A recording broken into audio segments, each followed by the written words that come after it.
My name's Louise and this is my story of being adopted and finding my birth family. At the age of 4, I was taken into an emergency foster care due to abuse and neglect from my birth mother. Within 6 months, I'd been officially adopted into a wonderful family. I had a really happy childhood, I had 3 siblings. I was very much loved and cared for by my adoptive family. Over the years, I did wonder about my birth family, often thought about tracing them, but to be honest, I didn't want to hurt the feelings of my mum and dad. At some point, we did discuss this and they said they'd always support me with whatever decision I made. However, life carries on. I got married, went on to have 4 children of my own. The marriage only lasted for 10 years and it left me working full time, 4 children. It was really hard work and to be honest, I didn't have time to think about tracing my birth family. Some years later, a programme came onto the TV called Long Lost Families. It often brought me to tears because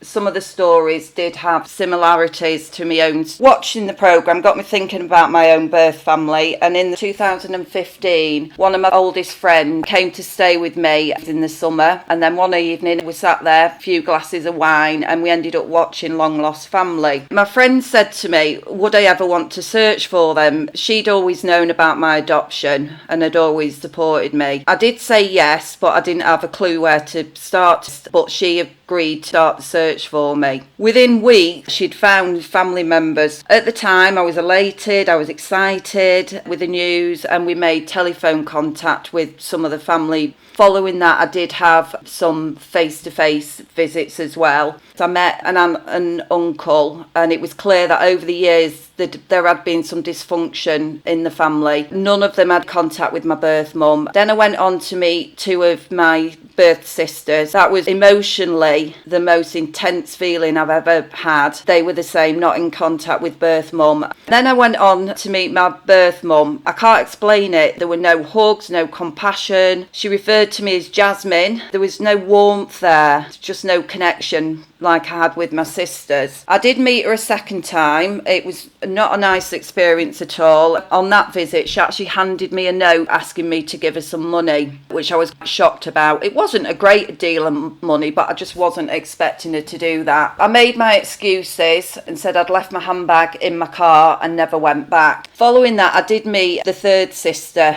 This sister, she was removed by social workers at the same time as me. She was 2 years older, so she had a lot of memories of what happened. She remembers us actually being removed, put in a room. We were put in separate rooms. I did meet with her several times face to face, met her husband and her children, but what I was finding every time we met up, she wanted to relive what had happened. So the abuse, she remembered what mum had done to us and the neglect, but I'd not got any of those memories. She was almost putting those memories in my head and I was finding it really distressing. I started to have panic attacks. Something would trigger a panic attack, but I don't know what the trigger was because my memories are blocked. So it ended up, I avoided her. I stopped answering the calls and in the end she did write to me. She wasn't very happy. She was upset. She was hurt. Why did I find her when I've now stopped contact? I really regret what I did. I know that I've caused her so much hurt and upset, but I can't change my feelings. I feel